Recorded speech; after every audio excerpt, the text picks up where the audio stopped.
I'm saying the things that I've always said, maybe in a different way now. Whereas I think if I'd have said these things 10 years ago, most of the people who I would consider friends would agree with me.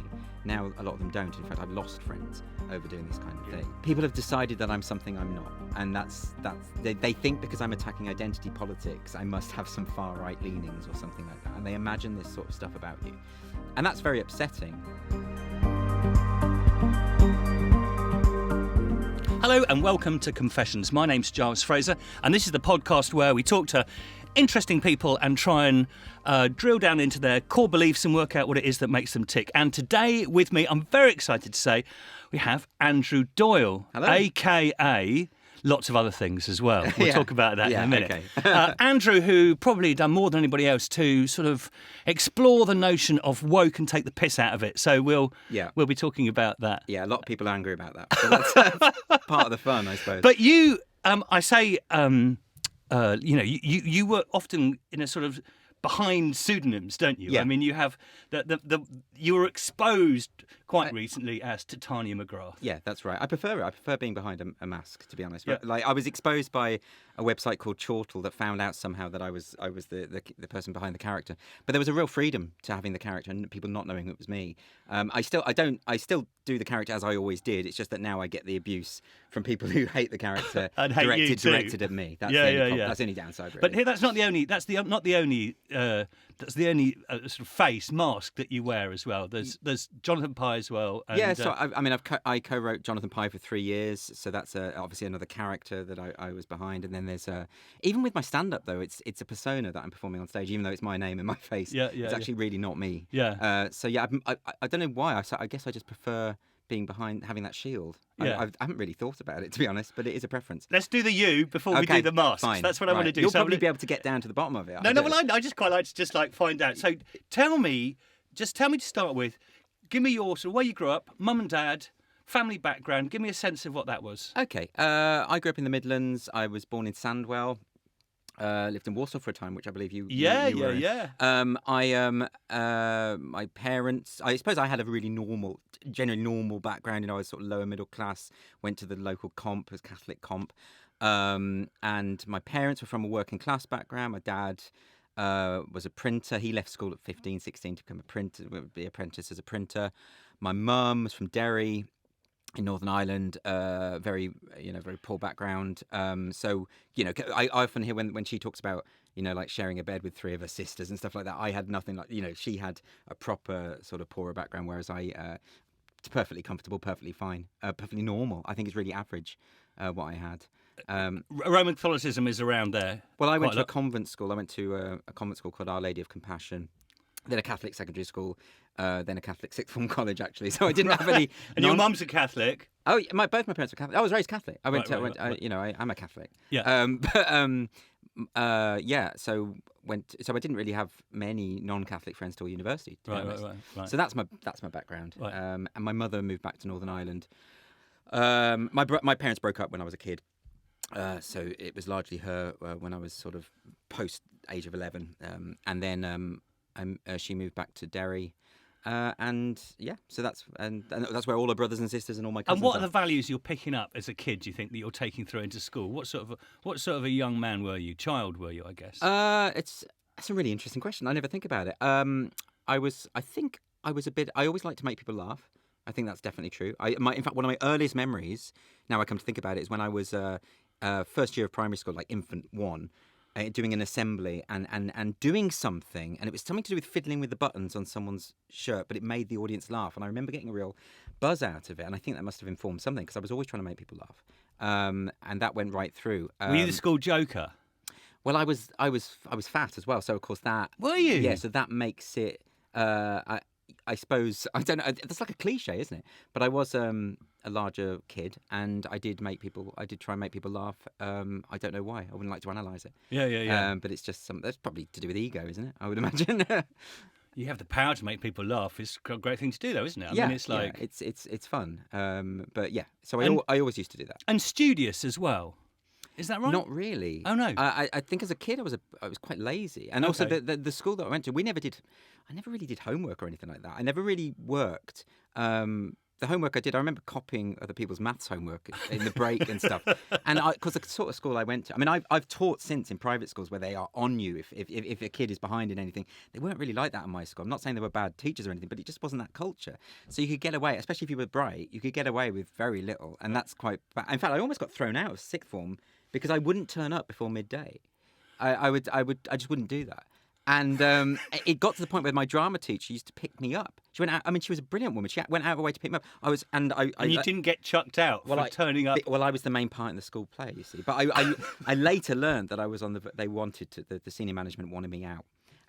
But so I wasn't a good student actually. And then when I got to university, I sort of started working during my undergraduate degree, during my English degree. That's when because I found things I loved. So you sort of just about got into university, as it were, not working too hard. I didn't work hard till university, which is terrible, really. And I sort of relied on my natural abilities to get through. And then when I got to university, it is down to the fact that I do English. Is that right? At the start I was doing drama, but I changed course to the English course, and I ended up. It was actually Renaissance literature that I found, and I had a teacher there called Claire Jowett, who's now she's a professor. I can't remember where she is. Brilliant Renaissance academic, and she got me really excited actually in that whole area. And I started writing about it, started getting good marks for it because I cared about it. So someone started telling you you're quite clever. This is the first that's time, it, and that's then it. suddenly you go, oh, this is... That's it. And then I ended up doing a master's in Renaissance literature, which they didn't do at Aberystwyth, which is where I was. And so I had to go to York, but I got a scholarship to do it, so I could do that. And then I wanted to do Renaissance poetry, so my doctorate was in Renaissance poetry. And again, I got a scholarship from the Arts and Humanities Research Board to go to Oxford to do that. And Oxford was the best place for that because I wanted to do manuscript work. They had the Bodleian Library. They've got the biggest collection of. We've just found out that we probably overlapped in Oxford in the did. same college. Yeah, we did. We were probably... both. I was at Wadham from 2000 to 2004. Yeah. And you were there the whole time. I was teaching philosophy then at the same time. And I was a part-time lecturer, and I often had lunch in it was at the library. Do you remember the old library became where they had the lunches? Yeah. And we probably ignored each. We might have sat and talked. Who knows? Who knows? It's all a bit of a blur those there years. You go. Absolutely. So what were you? Give me the sort of like quick version of what your PhD was. That's always a dangerous question to ask people because 15 minutes later. Oh no! I've I mean, it's not something I use now. It's It was about specifically about three authors. It was about William Shakespeare, Sir Philip Sidney, and Richard Barnfield, who no one will have heard of because he's a very obscure Renaissance author. And it was specifically about their poetry, and it was about the idea of sexuality and gender in relation to their work. Shakespeare and Barnfield are the only two poets of that era who wrote love sonnets from one man to another. So they're quite interesting. And there's a lot of kind of homoerotic stuff in Philip Sidney's work as well. Even though he's a heterosexual man, so there's a lot of sort of interesting things there, and I wrote a thesis which it worked, but I don't know if it's very good. I wouldn't go back and read it now. I think I'd be embarrassed. So you and sexuality, is that something that's developing through? Well, I would, it's never. I mean, it's obviously a key part of anyone's life, isn't it? And I was from a religious background, so I suppose I never. I'll tell you the truth is I didn't realise I was gay until probably 18. Right. Something like that. Right. I mean, I knew I was only attracted to men, but I didn't equate that with being gay. You didn't know that meant gay. I know that sounds really stupid, but that is absolutely the case. 18? And then 18, yeah. But not long after that, you're writing a PhD on gay poetry, all as it happened were. very quickly. All happened really quickly, yeah. So I can't explain it, now, but that's the way it was. I have to tell you, there will be people listening to this who know you as Titania McGrath and know you as the person who excoriates sort of lefty, as it were, wokeness. You have impeccable woke credentials. Yeah, I guess I do because I mean I went to Wadham, which is the wokest of all the colleges. Yes, it is. We used to sing "Free Nelson Mandela" at the end of dances. That's long after. Yeah, they were still doing that when I was there. Yeah. Yeah, exactly. You'd already got out.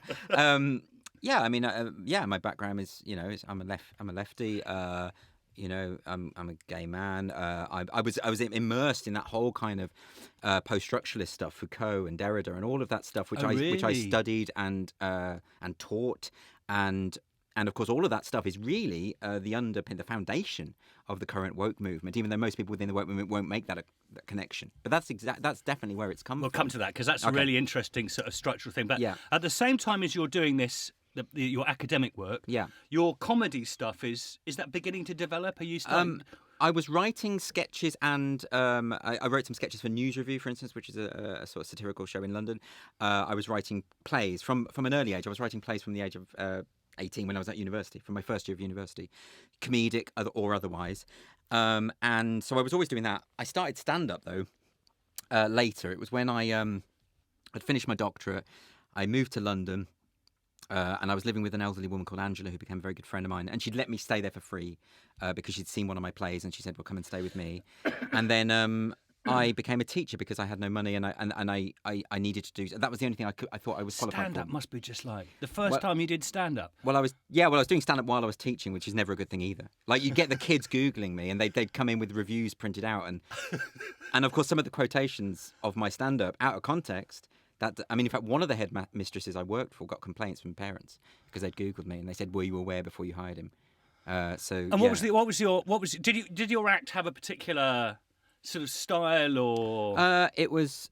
That's different. I think every stand-up when they start out they end up sounding like the people they like the most. I think. Who are they? For me, Victoria Wood, 100%, was the person who, as a child, I used to record her shows on VHS. I'd watch them every morning before school. I used to get up early so I could watch them again and again. I mean, it's embedded in my mind, her scripts, her rhythms. And so in my early stand-up, I know that rhythmically things are very similar to what she was doing. I wouldn't compare myself to her. I think she's an absolute genius. What I'm saying is that I was mimicking her style. And of course, I think as a stand-up, you have to learn to find your own voice eventually. And so that just takes time. There's not a musical aspect to all of your. Oh yeah, I mean, I can't sing at all. I can't play an instrument. I write musicals though. I write the lyrics because I always wrote comedy songs for News Review and things like that. Okay. And then I now work with a musician called Craig Adams. We write musicals. We've had a few musicals on, and a guy called Duke Special, who's a Belfast-based musician. We've written a adaptation of Huckleberry Finn, and we've done Gulliver's Travels. And we've done one called Paperboy, which is on this August at the Lyric Theatre in Belfast. So we work together. So I'm a lyricist and a scriptwriter. So there is a musical element, which I'm sure was informed by Victoria Wood, because Victoria Wood's lyrics are so brilliant. Yeah. And they have that kind of Noel Coward quality about them. And I think it's from that I learnt how to do that. Most definitely her. I'm just fascinated by the sort of the standing up in front of, I guess maybe it's the sort of, because I preach, and that's part of what I do. Obviously, it's entirely different, but there's must be crossovers. There are. Standing up in front of a group of people, having to capture their attention. There's definitely crossovers. I mean, the priest, when I was growing up, one of the priests, Father Simpson, was hilarious. I remember him being really funny at the pulpit, and that's the thing. Like, what you're doing it is a performance. Obviously, the intention is very different and the purpose is very different. But you still have to hold an audience, don't you? Yeah. And you still also have to hold the authority of the room. And that's sort of a lot of what stand-up is about, is being the focus and controlling the room in a way. Were you taking the piss out of anything particular? Was there a moral focus? I mean, now there's a very strong moral focus. Yeah, which we'll come to. I think stand-up is always better when you've got something to say, and I think my problem is I didn't really have anything to say. Okay. And I think that's the common thread of the vast majority of young stand-ups. This is why. I think Victoria Wood once said that there's no real point in stand up till you're after 30, and I kind of sympathise. I don't totally agree, but I think there is a point to that, which is that when you've got something to say, you'll find that a lot of comedians they spend a lot of time doing their stand up, going along, learning the craft, and then they sort of hit on something that they actually want to say, and it's the coincidence, it's that sort of concatenation of having something to say with having the ability to say it well. And the ability to make people laugh. This is going to be a very strange comparison, and you might well reject this, but I once heard Owen Jones say something about writing, which is say, I'm not a writer, it's just I've got something to say, and writing is my way of doing it. Yeah, exactly. And it wasn't. And there are some people who go into doing columns and they just want to write columns, but they haven't got anything to say. They're just like the art of the craft of writing it. But you can't do that if you haven't actually got something that's some sort of life experience. Exactly. That's going out the best thing is, you've got to just do things a lot in order to get good at them. And I think that's a very good point about. Owen Jones's first book, Chavs, is not brilliantly written in terms of the craft of it, but it's quite powerful. He doesn't see himself as a writer, or that's what he said to me. So it is quite a powerful book because you can tell there's a real passion behind it, and that's why it works. Right. And I think I think that's the case with a lot of people. Whereas I've always seen myself as a writer, but I think some of the stuff I used to write and some of the stuff I used to say as a stand-up were pretty shallow, and actually looking back are not of much value. But I think now that I have, things now, I wake up in the morning and I'm annoyed about things, or I want to address certain issues, or I see injustices, and I want to do something about it. So where did all this start? So let's see this. Help me to see your movement from somebody who wants to make people laugh but doesn't have a sort of, as it were, I said, a moral purpose or whatever it is, to now where you're sort of like you're a warrior. Well, it's interesting because I think my views on things have refined over the years, as they always do, and have changed in certain ways. But broadly speaking, the things that I really care about, the things like free speech and individual autonomy and empathy, and all of those things have remained consistent. I've always tried to challenge myself, and where things don't stand up, I try and change my mind. But those things have remained consistent. But I very much see that the world has shifted around me to a point where I feel that the left has sort of lost its mind. I think the left, as it currently stands, isn't really left wing at all. And so therefore, I'm saying the things that I've always said, maybe in a different way. But it now, whereas I think if I'd have said these things 10 years ago, most of the people who I would consider friends would agree with me. Now, a lot of them don't. In fact, I've lost friends over doing this kind of Have you? thing. Yeah. Oh, absolutely. People have decided that I'm something I'm not. And they think because I'm attacking identity politics, I must have some far right leanings or something like that, and they imagine this sort of stuff about you, and that's very upsetting. But also, there's not much you can do about that. If that you can't rationalise with somebody who's fighting a spectre of their imagination. That person does not exist. So I can't be in a position of defending someone who doesn't exist. So let's try and your latest book's Woke. Yes. And it's very funny, and people have loved it and people have hated it and so forth. Yeah. Help me to understand the structure of woke. What is the sort of essence of this wokeness that you so despise? It is the idea of being woke is being very sort of socially aware. I suppose as a concept, it should be a really good thing. It's the idea of obviously being very aware of minority groups and people who are disadvantaged and people who are marginalised. Which I like to think I am. So those things are standing up against racism, homophobia, sexism, transphobia, etc., which I agree with wholeheartedly, right? So there's all of that going on. But the other aspect of the woke movement is that it doesn't see people as individuals. It sees them in terms of their collective groups. And that, I think, is incredibly damaging and divisive. The other problem with the woke movement is it doesn't rarely considers class, and of course class is the main levelling aspect of opportunity. And I know because I've taught at very, very posh schools, and I've seen the difference. I went to a school where people went on work experience wherever they could grab it, where I went to school, but when I taught at these schools, the girls were coming in and saying, Daddy got me an internship at GQ, or got me I'm at the Old Vic or something like this, and they're do you know that Walter Ben Michaels book, The Trouble with Diversity? I don't know it. Oh my word! You must read it. Go okay. away straight away tomorrow. Yeah. He's an academic in the States, and he taught at Harvard, I think, and he said that within the class there you can get every single diversity, as it were, apart from class. Right. Class is the one that's never mentioned. Money's never mentioned, and it's really odd because when you have, for instance, the BBC who advertise for they put some internships out for non-whites only. Right now, of course, what that means is if you're a white person from a council estate with absolutely nothing, you are not eligible to apply by implication because you are a privileged individual. Those people aren't privileged, and what that does is generate incredible resentment. And what you also end up with, of course, is a lot of privately educated BAME people who are already okay in terms of their contacts and all the rest of it. They don't need that leg up. And actually, the ethnic minority people from a working class background are disadvantaged as well. So it's not helping anyone. The thing is, if people from Samwell and from where from your background, I know that part of the world. If you were serious about quotas, if you just advanced a quota system where you said, I mean, look, 7% of the country are privately educated, right? So if you said in the BBC, let's only have 7% of the employees from private schools, which would massively change the demographic. Yeah, and if you did that in the media, because think about it, I mean, the privately educated people are overrepresented in every major aspect, journalism, media, arts, everything, right? And if you had that, I'm not advocating this, but I'm just saying, if you were serious about diversity, you would implement that. Because what that would then do is that would solve all your problems in terms of BAME representation, gay representation, everything else, because as we know, BAME people are overrepresented in the lower mediums, so in the lower classes. So you would solve all that stuff, and you would have class parity. But they're not really interested in that. Clearly. So what What is the social justice warrior?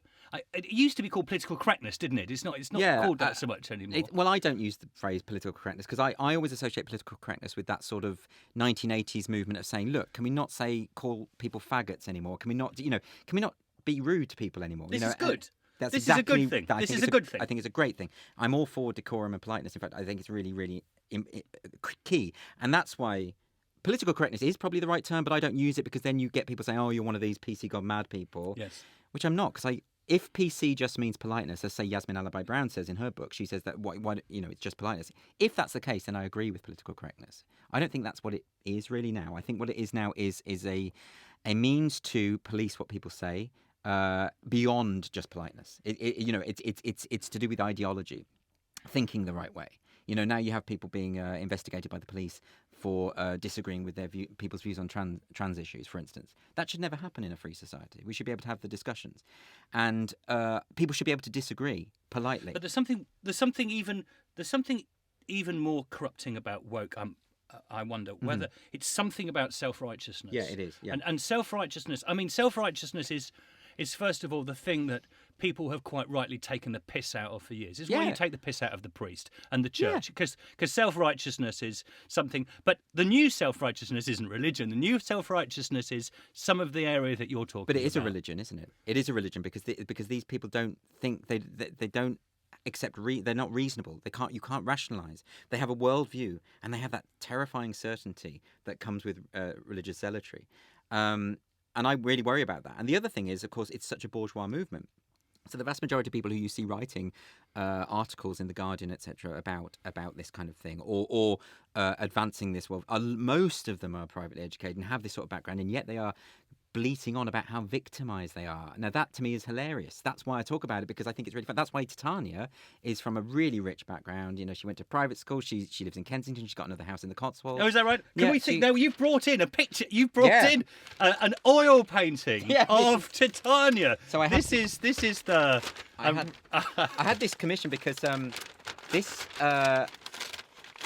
When I set up the Twitter account, a friend of mine, Lisa Graves, who used to run Godfrey Elphick, I don't know if you know that account on Twitter. Well, she created this little this picture, and of course it's not very high resolution. And then all of a sudden it blew up, and all of a sudden her image is appearing in newspapers and stuff, and I don't have a picture, so she painted this. She's a really great artist. Okay. Let's see if I can get this out. So here we go. So that's her. Was it modelled on anybody? No, no. I mean, so what Lisa did is she amalgamated features of multiple women. I see. We couldn't have someone who had a likeness to anyone. So this person does not exist. Okay, right. But it's a great painting, isn't it? Yes, great painting. So she lives in Kensington. Yeah. Okay. Yeah. She's privately educated. Yeah, very much so. And she's polyracial, so she often switches race. Depending She's polyracial. Yeah, so I mean, obviously she's white, but she says that race is an identity like anything else. She's ecosexual, so she only has relationships with plant life. She's Don't make me laugh about this. Don't make me laugh, because you'll get me going, and I'm going to interview you if you make me laugh. She's such that kind of you know how identitarian used to be a term about it originated in the far right in France, and now I see sort of identitarianism as being there's a leftist. So explain that word, identitarian. It's someone who values the notion of identity over everything else. Identitarianism initially was to do with extreme nationalism, because you think about identity politics on the right is about nationalism.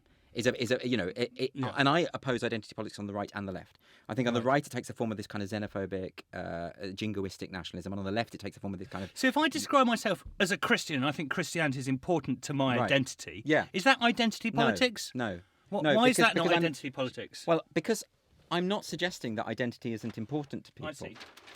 What I'm suggesting is if that is the prism through which you view everything, then I think you're playing identity politics. And if you group people into their collectives according to that, so I'm going to treat the Christians this way, I'm going to treat the Muslims this way, and the Jewish people this way. I mean, that to me, that's identity politics, right? And you're forgetting about the individual. You're forgetting about that those groups, although they do exist and there is a cohesion to them, there are individual characteristics within it. But what is left of just a philosophical question to this? If you strip away all of these things called identity, or sexuality, or religion, all of your politics and so forth, there's an idea that you have that there's some authentic me that's outside of all of that stuff, but actually all those identities are what form they do, you. Yeah. So there isn't a sort of real you that's beyond all those identities. Those identities are indeed part of you, aren't they? They are part of you. And you know, I mean, I suppose what you're asking is there a kind of an essential self? But you're Which, trying to strip away all these identities to get to, yes, are you? Which I think is slightly unlikely. well, no, but okay. So, for instance, the gay rights movement, or what has now become the LGBTQIA plus movement, or whatever, right? So, the obsession there with the idea is this is what we are. I think is damaging to the individual self. I do not consider myself, for instance, first and foremost, a gay man. I'm a man who happens to be gay. Right. So that's the different way of looking at it. I think Right. these things are important aspects of who you are, but they are not the only thing.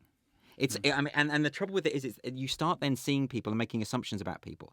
So, for instance, Kanye West supporting Donald Trump. Well, all of a sudden he's ostracized from the black community, right? Because black people aren't supposed to think that way. I see. Or a gay person who would vote Tory. You know, it's like, Yes. is it not? You know, I really worry about people when you forget about the individual. The individual to me is everything. Right. Because everybody is different, and we all have our different ideas of the world. And I hate the idea of being bunched together, So and in fact judged by something about you that you can't change. That's what I mean. I mean, it's the Martin Luther King idea. The content of the character is more important than the color of the skin. Yeah. But the woke movement inverts that. I mean, he would be no fan of the woke movement because it is involved. It's tied up with judgment about what you are, not who you are. So earlier you said something really interesting about how some of those sort of philosophical, maybe French movement philosophers of the 70s, Derrida and that sort of thing, were the sort of hinterland, or the foothills of all of this wokeness. I think a lot of stuff is anticipated in academia. I think that's where it sort of comes from. And the Derrida worldview and the Foucault and this kind of thing, that there's no inherent truth beyond the language with which it is expressed, and that's where it comes from. And you'd end up with when I was doing my English degree, that was sort of the norm, and what you would do is you would sort of try, deconstruct the text. Like they say, deconstruct it. You sort of try and tease out the contradictions, but also try and detect elements of sexism, misogyny, homophobia, that kind of thing. That's effectively what you were doing, which isn't in of itself an interesting way to approach a literary text. Everything's a power relation. Exactly. So it's the idea is that everything can be explained away through power structures. Yeah. Now the problem with that is, of course, power does matter, and we all know it does. And any sort of relationship or interaction has an element of status to it. So we all know that is true. The problem with the woke movement is that it feels that it can quantify power, and it feels that it can redress injustices that it perceives that may or may not be there. So first thing it does is it identifies power imbalances that it sees, but we can't be sure are there anyway. And then it tries to redress them somehow. But you can't quantify this stuff. It doesn't solve everything. There's so many factors that you would need to address. And it's that kind of ideological approach where you think, if I subscribe wholesale to this ideology, I can solve everything. It's a reductive worldview, isn't it? That's why I wouldn't sort of pin my views to a particular set of rules. Yeah. It doesn't work like that. So to give an example, people will say, well, straight white male academics, that's a problem, because they are inherently privileged and they perpetuate these power structures. Well, why? Some might not. You don't know. I mean, there was a scheme, wasn't there, where older white male academics were being mentored by young black women. Yes. Like, what are you doing? Yes. What does that achieve? Absolutely nothing. It doesn't make any sense. Yes. And the idea is that that's going to solve problems. No, it isn't. And that's because the woke worldview is based on this utopian worldview. If we can fix what people say, if we can fix the words that they say, if we can change the way they think, we'll be able to solve all the world's problems, and everyone will be equal. That's not how humanity works. So the difference between you and I coming clearer into focus for me. Yeah. Is that you're much more of an individualist than I am. I have a much more a sense of the sort of, I guess, the we has priority over the Got I. it. Okay, So, yeah. and you're slightly different. Now, one of the things when I look at woke and I think of the problems, I actually think of it as a sort of species of radical individualism. So this is different to you, Yeah. which is that my identity doesn't grow organically out of something that I am, but it's somehow plucked off a shelf in some strange, as if I could just simply choose to be this, or simply choose to be a different colour, or simply choose. I mean, that's the comedy. Surely the comedy of Titania McGrath is that she'll decide one day that she chooses to be a person of a different colour, Yeah.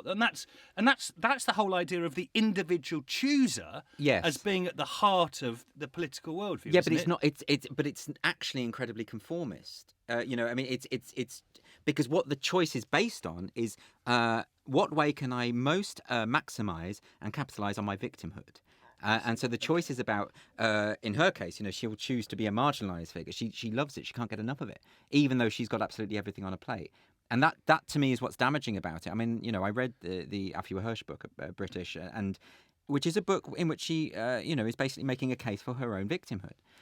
In spite coming from a hugely wealthy family and having so much privilege. And to me, I'm sure she's a very good human being. I'm not knocking her. What I'm saying is, it's a worldview that I just can't get on board with because I find it vulgar. Actually, And yet you do, and yet you do sympathise entirely Yeah. with the whole idea that there is racial injustice. Yeah, well, there is. Yes. But there's a difference between standing up to racial injustice, which the vast majority of civilized people do, and manufacturing it where it doesn't exist. I mean, that's the real problem. Let's not give an example of this. So I did a tweet last August, and I'd taken a still from Mary Poppins, and it was the bit where she's got chimney soot on her face. And I said, this is disgusting blackface. Look at Julie Andrews blacking up. That's a joke. It's not real. Yeah. The New York Times this February wrote an article saying exactly that. Saying, look how racist Mary Poppins is. There's this scene where she's in blackface. Right? Now, I anticipated... And it was soot on her face. Soot on her face. Now, that's obviously got nothing to do with racial politics at all. And anyone who's seen Mary Poppins will know that. Mary Poppins isn't a racist piece of work, right? I did that as a joke. 4 months later, it becomes reality. That's scary. And everyone knows that that's not racist. Everyone knows. The same publication picked up an old image of Welsh miners from, I think, 100 years ago or something. And they had, obviously, coal in their face. And it made the same point that this is actually racist, this is blackface, right? So these are people who are seeking racial injustice where it doesn't exist. And then you have to ask the question, why are they doing that? Okay? I know I don't want to speculate about people's motives, but there is real power and currency in being the victim. And that is what I mistrust. And the problem is when you have people who are actual victims, people who are on the poverty line, people are going to food banks, question, isn't it? right? Yeah. And they're being told that they're privileged. When you have people like Munro Bergdorf saying that even a homeless person can have white privilege, right? How do you? Who said that? Sorry, Munro Bergdorf is a LGBT activist who became a Labour advisor for Jeremy Corbyn, and appeared on This Week with Andrew Neil and said that the white race was the most, what did she say now? The most violent force of nature on earth, right? Incredibly divisive. but a homeless person who's white has privilege. She said a homeless person can still have white privilege. That's a verbatim quotation. Now, that is going to generate an awful lot of resentment, especially coming from someone who's so privileged as her, very sort of, she was a model, very photogenic, a very wealthy background, all the rest of it. And that, to me, that does not help society. That makes things a lot worse. And the problem is that, and here's the real problem, I think, is that it's probably well-intentioned. So people like Munro Bergdorf, people like the Afua Hirsches of the world, these sorts of people who advance this victimhood narrative, but who are not themselves underprivileged, they probably think they're doing the world of good. They probably think they are standing up to all these horrible injustices, but they are actually making things worse. And what my real worry is that they are creating the conditions within which the far right can thrive. And that's the real worry I have about People this think stuff. people think Titania McGrath, or they think you are hard right. I mean, that's one of the things that's... Yes, because I think that you should reserve the application of the term racist, fascist, Nazi, homophobe to where it is due. I think there's a real danger in this kind of concept creep where these words are promiscuously bandied about until they lack any meaning anymore. Yeah. I think that's so dangerous. And if you nobody was ever persuaded by being insulted. If you just call people racist, if you insist, as many people have, that 17.4 million people who voted for Brexit are racist, what do you think is going to happen? What kind of... Are you really interested in healing society? Because that to me is incredibly damaging and dangerous. So how does Titania heal society? Right, well, that's it. So, she herself is an exaggeration of the type of person I'm talking about. She will call you a Nazi at the drop of the hat. You know, she will throw out fascist, Nazi, whatever. If you don't, if you don't subscribe exactly to her worldview. And the irony, of course, is she's probably a bit racist, right? She talks about how she's got an affinity for people of color because when she grew up, most of her staff were Filipinos, right? So that's the kind of thing she'll say, right? Right. With no self-awareness at all. And Yes. I imagine she has got these. Yeah. She harbours genuine kind of resentments. The reason why I think it's important to You talk about her. I'm going to interrupt you. But you talk about like you know her really well. I do know her really well, right? Yeah.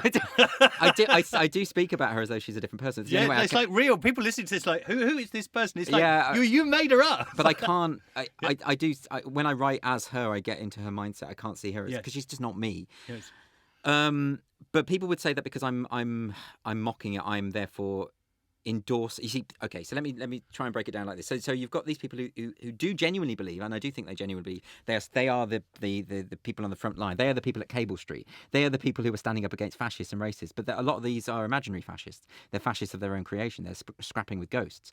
And because there are real fascists out there, of course. Yes. Not many. But they're out there. Yes. And Tommy Robinson he didn't get elected as an MEP. You know, the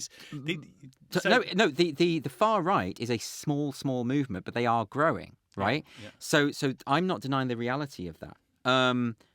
But the problem that I have is when for instance David Lammy says that anyone in the ERG is what did he say, worse than Nazis? Right? So I mean, all people who support Brexit are fascist, right? This is a real problem because it's just not true. That's the first thing. It's not true, and it's much more likely to make people less open to persuasion. That's the other thing. But I'm mocking the people who do this and misapply these terms. The bizarre logic then is that I must be supporting the fascists and the racists, right? Yes. Now that's a huge misinterpretation, right? There must, of course, be on the other side people who love, quote unquote, Titania's stuff. Coming in from the right, you know, saying "Go, go, go!" Well done, you take. And actually, that you're just as hostile to them. You must hate that. In a sense, she's more hostile to them because obviously she's mocking leftist identity politics, right? But the people who take her seriously, the people who fall for it, tend to be on the right and sometimes on the far right. And they'll come in and she'll keep arguing with them in character. And then what I often do is I screenshot the debates and I put them out there, which of course completely humiliates these people who have fallen for it. And it also exposes their ludicrous views. So I think that's doing a good thing. So what I like to do in that sense is I'm mocking extremes on either side because normal left-wing people have a sense of class consciousness and they don't care about this stuff. They don't care about identity politics and how you identify in these particular ways. So when you're being cheered on by homophobes, right? Exactly. That must, as a gay man, that must be you're sort of like placing yourself. I have to say, psychologically, doing Twitter all the time. So you must place yourself in a place. It must damage, but it must be difficult. Well, I get this a lot. Like how do you feel about this person who's retweeted you, for instance? And this is someone who I say it's someone I disagree with on absolutely everything, and I feel that they are a genuine bigot. But I cannot be responsible for someone else's misinterpretation of my work, right? And I think what I'm doing is very, very clear. And that's exactly the sort of person I mock. And if you're interested in what I believe, you can always read the articles I write out of character, where I very clearly say what I think about these people. I mean, I'm very, very opposed to the far right. But the mistake that people make is that they think that if I joke about this stuff and if someone misinterprets what I'm saying, that is in some sense doing damage. They usually get mocked for misinterpreting. Yeah, I guess I'm asking two things slightly different to that. Okay. What I'm asking is, first of all, this is all. Look, it's very funny, and I've laughed at it a lot. But it's also very conflict-driven. This is all around conflict and so forth. So there's two things I want to ask about the conflict nature of this. One is, do you really see bringing people together through conflict? I guess is that possible? One. Yeah. And secondly, how you personally deal with a life of that sort of Twitter aggro, constantly being attacked and being a part of that attack. That must have a toll on you. It does. 100% it does. So which question should I answer first? Well, okay, so let's do the first one, the aggro stuff, because the second one does grow out of that. That is very interesting. Insofar as this is relatively new to me. I suppose when I was co-writing the Jonathan Pye character, that we would every now and then put something out there. For instance, we wrote a piece about Hillary Clinton, blaming her for the loss of the election and saying she was a terrible candidate. And that opened us up to a lot of attacks. Titania, of course, because the most vicious things I've said this before, but I will say it again, the most vicious things I've ever seen on social media have either come from that kind of racist far-right group or the ultra-woke leftist. And if anything, they can be more brutal and vicious because, of course, their target is often to destroy your career, publicly shame, and they won't stop and they won't allow an apology, and they'll just completely try and destroy people's livelihoods and everything because of a perceived disagreement, often a slight disagreement. It's often people from their own side who, it's that sort of thing. Claire Fox over her standing as a Brexit exactly. So now we have this guilt by association thing. So Claire Fox is there seen on a platform with Nigel Farage, and suddenly they're identical, even though everything that she said. I mean, if you bothered to listen to what she's talking about, then you would understand the principle. So it's that kind of dangerous, poisonous thing, and you see it very clearly on Twitter. And I've got used to it now. So I will always argue with someone on Twitter if they come at me in a civil way, and if they express disagreement, don't have an issue with that. But when they are arguing with a figment of their imagination, there's nothing I can do. Or if they just come in and say you're a Nazi, I just won't engage with that because there's no point to that. That's their own problem that they have to deal with, and you become immune to it. There's going to be an inexhaustible supply of idiots out there, and when you are exposed on social media, everyone. I don't believe you're immune to it. I don't believe you can be immune. Well, no, not immune, but sort of numb to it. I see.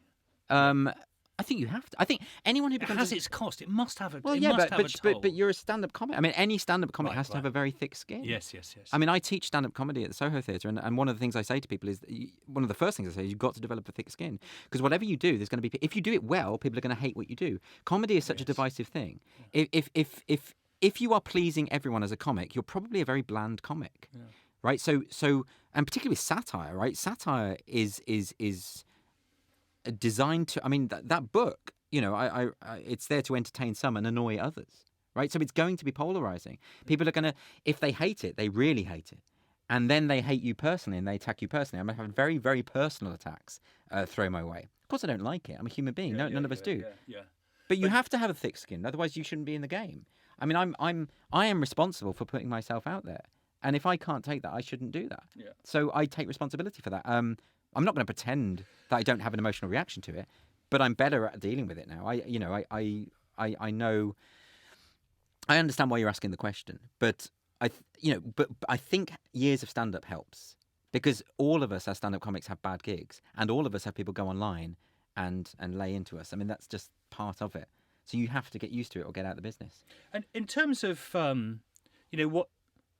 what you're happy to joke about and what you're not happy to joke about, I know this is a standard question for comedians. Yeah. But do you have a very clear sense of where that line is? Yeah. As in, I do think most comedians do, is that I always think about what I am trying to say, and it's about being honest with yourself. I know if I'm getting a cheap laugh. I know when that happens, and sometimes I'll do it. Sometimes. Because I don't think comedy. I think there's a place for that in comedy, actually. We all love a cheap laugh. Yeah, I think so. I guess where I draw the line. What does cheap mean? There's a punching down, punching up type. Okay, so the punching down, punching up thing is really interesting. So I think the distinction. I have said this before. I think often there's this idea that there's a rule in comedy that you have to punch up, and sometimes I think if we're being honest with ourselves, we laugh when there's cruelty. I think so. Yeah. One of the examples I often mention is when the novelist Simon Raven was contacted by his wife who was starving and asking him for money, and he sent a telegram back saying I've got no money, eat the baby, right? Which is a terrible thing to say in a very, you had to cover your mouth there, right? So it's funny, isn't it? Yeah.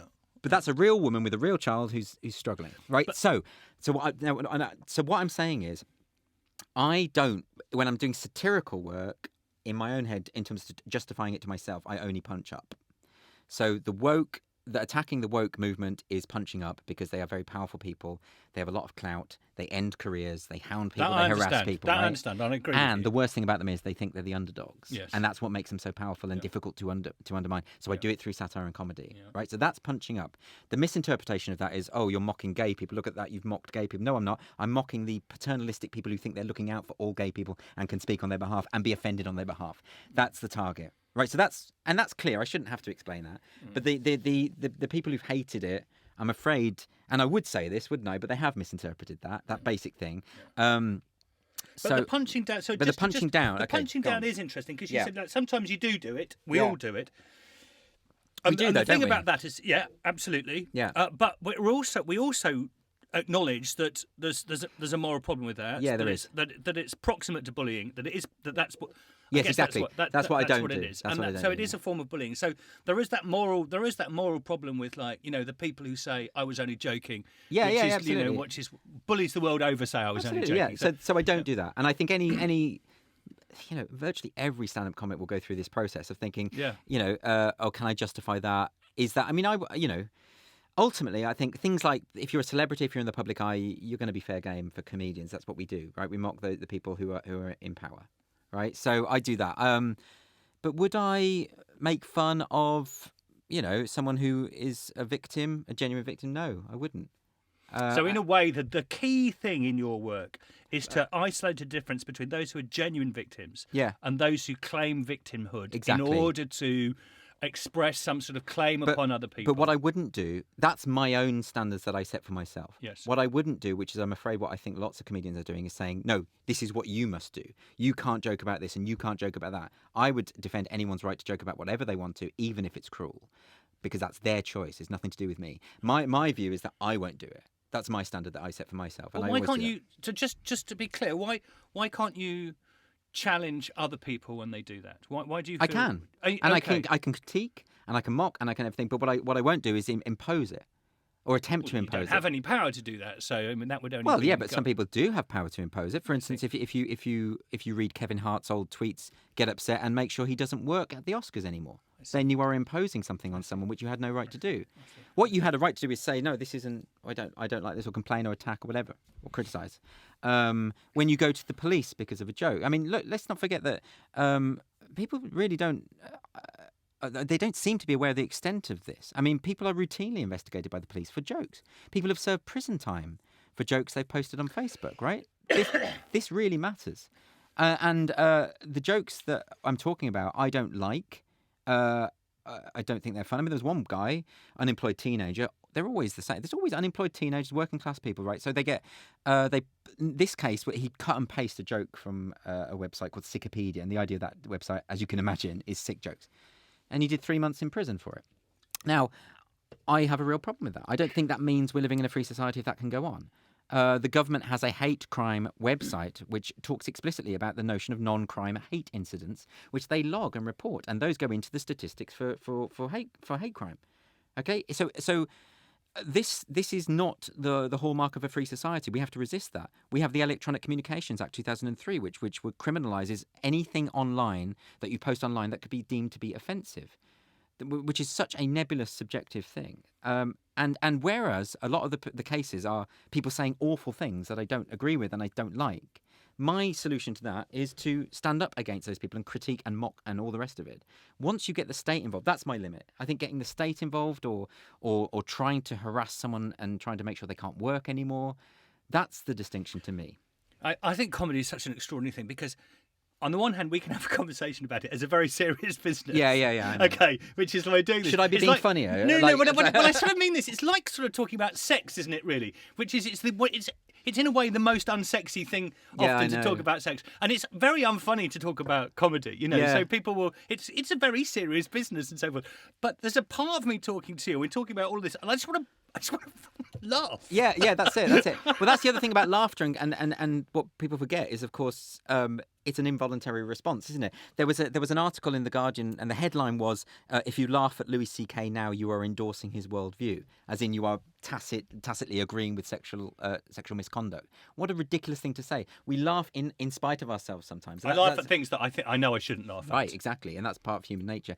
And and that's quite interesting. I like this is why I set up this comedy night in London with Andy Shaw called Comedy Unleashed, and the idea of that night is that we're going to allow comics to experiment, that we don't consider it a safe space. The potential for offence should always be there in comedy, and it always is there in comedy. And I think that's something that we should accept and be adult about. And that's part of it. I don't want to go into. I personally love the frisson of being offended in a comedy context. Sometimes I love that moment where I think that's just, I can't believe you did that. I can't believe you said that.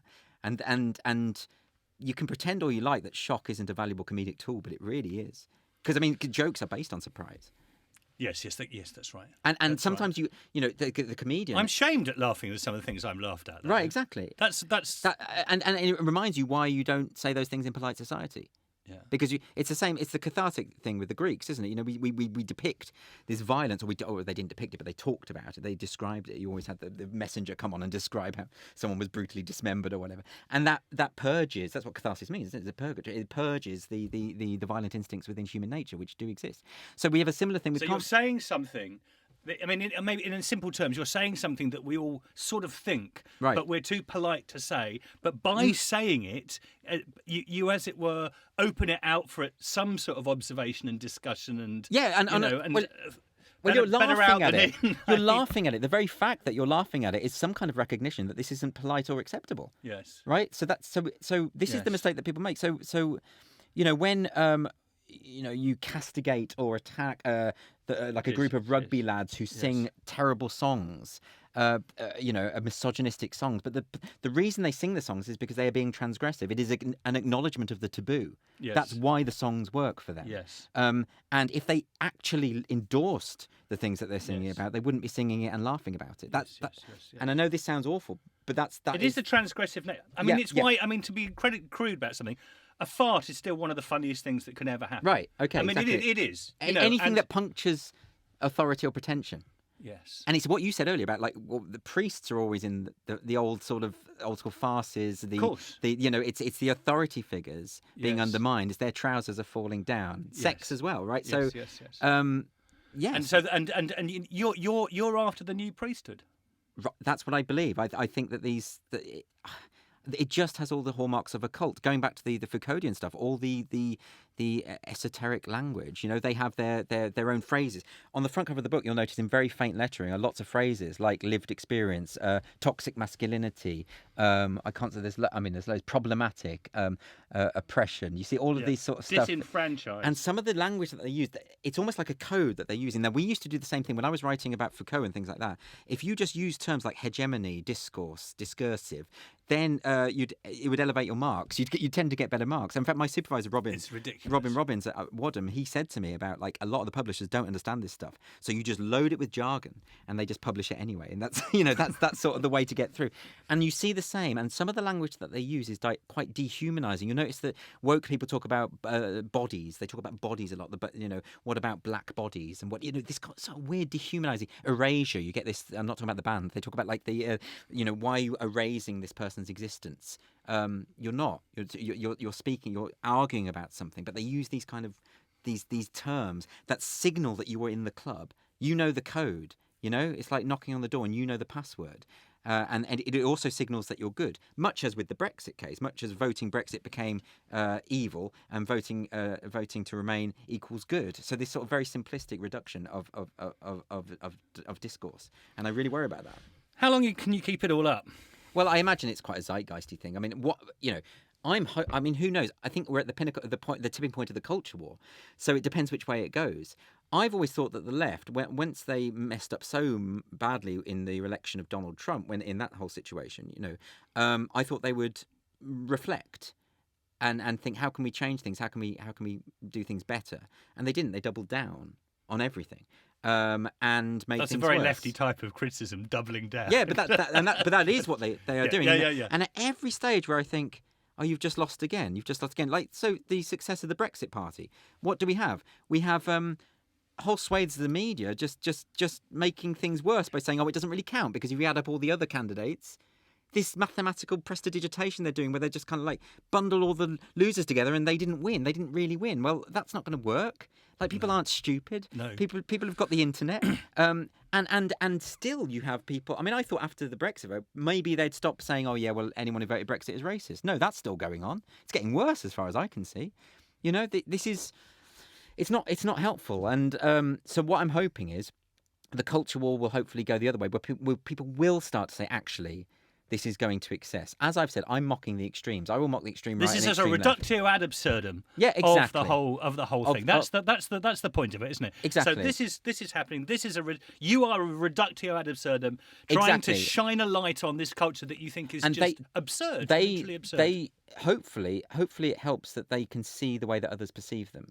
Because a lot of the time, because they are in their little echo chambers and they only talk to each other, the problem is they don't see how ridiculous they seem to everybody else. People must be so angry with you. Yeah, they are. They're furious. Absolutely. I mean, the venom I've had over this, absolute fury. But I'm afraid this is how people see them. And a little self-awareness goes a long way. They don't really have that. And if that helps, then that's great. I mean, it might just generate resentment amongst them, I'm hoping. But if we make it acceptable to mock these sort of self-appointed guardians of public rectitude, then that's a good thing. Because it's that thing of mocking the authority figure again. You know, it undermines them. I think hopefully if more and more people do this, then maybe the tipping point will go the other way, the way that I want it to go, which is where we get back to a genuine leftist movement. But it'd be terrible. It would be very terrible if your criticism of fake victimhood was used as a pretext for attacking people who were genuinely right. victims. Exactly. But this is also why I make my genuine political views absolutely transparent, because I write political articles on Spiked. I write exactly what I think and I put them out there. Of course, the problem with that is a lot of the people on the left won't read Spiked because they have an idea of what it is, which isn't accurate. And so, you know, but that's the polarized tribal world of politics that we're living in at the moment. But all I can do is I put my views out there. I'm on record. People know what I actually think. The people who argue against me, they tend to say, yeah, but that's not what you really think. I've intuited what you really think, and it's this malevolent motive that I'm just ascribing to you. And, you know, and I can't argue with that because that's not a serious argument. So I put my views out there. I explain. You know, I shouldn't really. I know you should never explain your jokes, but I've been very. I have done in this case precisely for the reason that you make. I don't want people to think that I am just having a pop at gay people or whatever. You know. Yeah. So hopefully it's clear. Well, I know it's clear. But... Well, it's been really great talking to you. This is Confessions. I've always started thinking I should ask people to confess something. Oh, I've been to confession for so many years. You've been to confession? Oh, many times. Oh, yeah, not for years though. I should do. You didn't laugh in confession. You didn't. There's no. No, there was a funny one though. I went. Can I tell you? I went to confession in. It was in Aberystwyth actually, and it was quite a sexual thing, I confess. It was to do with I think it was my first gay experience actually. Oh, right. And it was a funny one because the nature of the booth, it was through the metal grill, but I could see his legs sort of dangling out. So it was quite a funny situation anyway. And I confessed all that. And then straight afterwards he jumped up and said, oh, so where are you going for holidays? And almost like he'd shut it off. And I thought, oh my God, it was so horrible. Because, of course, in his mind, when he's in the booth, he's representing God. Yes. When he's out of the booth, he's your local priest, right? So I didn't enjoy that at all. Whereas at least when I was a kid, when I used to go to confession as a kid, it was one of those old-fashioned boxes where you didn't have to see. It was all very kind of, you know, so so that was a bit better. But, yeah, I've been for a long time. Oh, very good. Well, you've just been now. Oh, yeah. We're the priest. Yeah, that's true. That's true, yeah. Thank you very much for coming and talking to me. Thanks a lot. Thanks for having me. Thank you. Thank you for listening to this episode of Confessions with me, Giles Fraser. If you're enjoying the podcast, please do rate and review it, and do subscribe wherever you get your podcasts. I'll be joined by another guest next week for another episode of Soul Bearing, and I do hope you'll tune in then. And do check out the website unheard.com.